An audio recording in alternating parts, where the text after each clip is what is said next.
Bienvenue dans ce podcast où je vais vous expliquer ce que j'ai compris sur ce que je considère comme étant le préalable ou la condition indispensable à toute réussite. Je pense que vous allez être surpris car ce que je vais vous expliquer est probablement bien différent de ce que vous aviez cru jusqu'alors.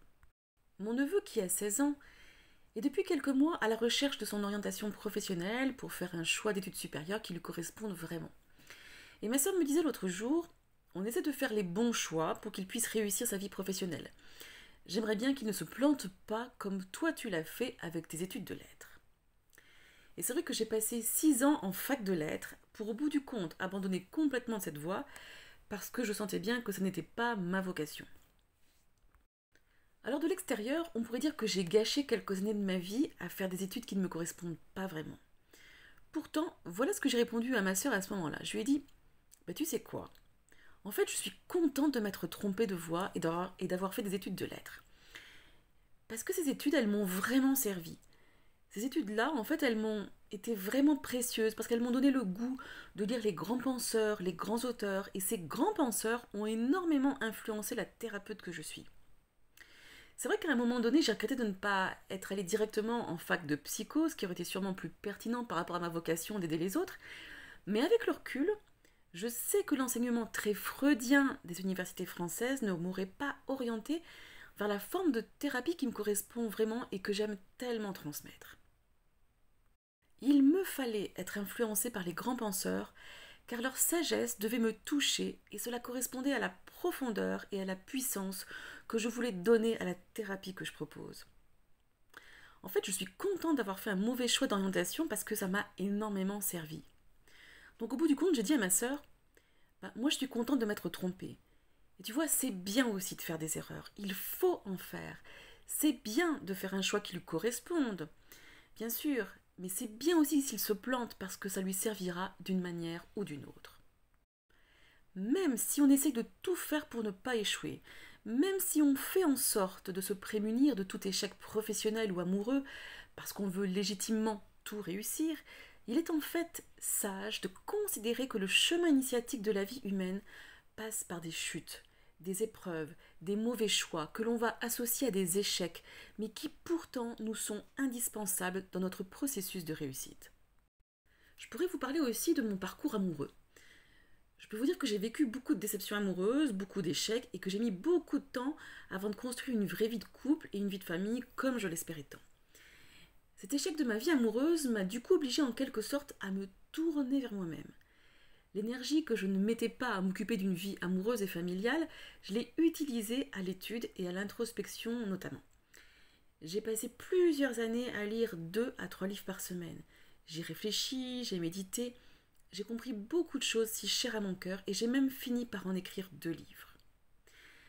La douleur de ne pas construire la vie que je voulais m'a permis de me poser beaucoup de questions, de chercher, de comprendre, et elle m'a permis aussi d'avoir beaucoup d'empathie pour les personnes que je guide en tant que thérapeute.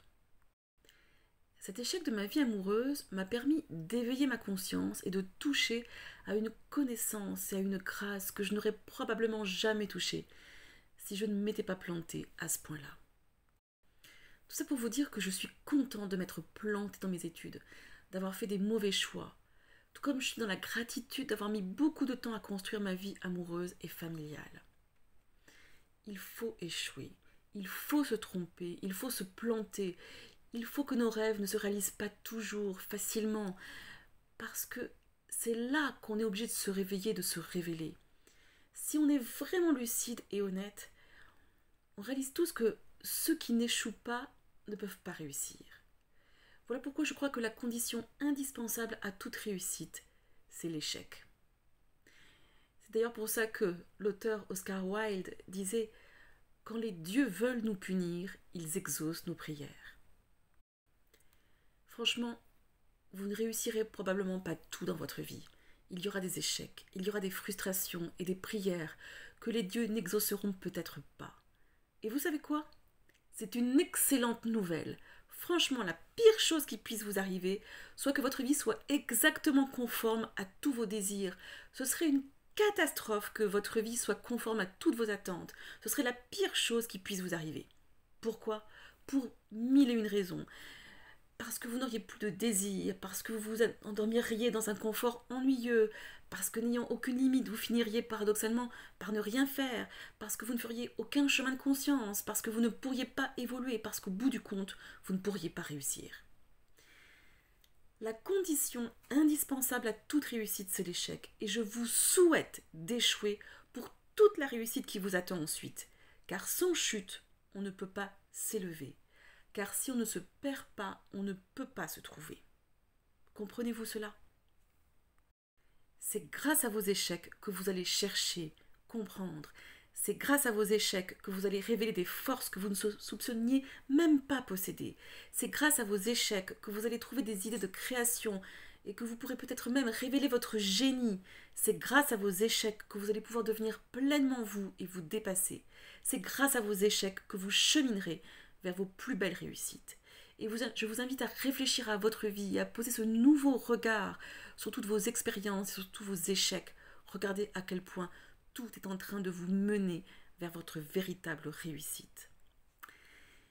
Si vous voulez en savoir plus, alors je vous invite à vous inscrire aux emails privés en cliquant sur le lien juste en dessous.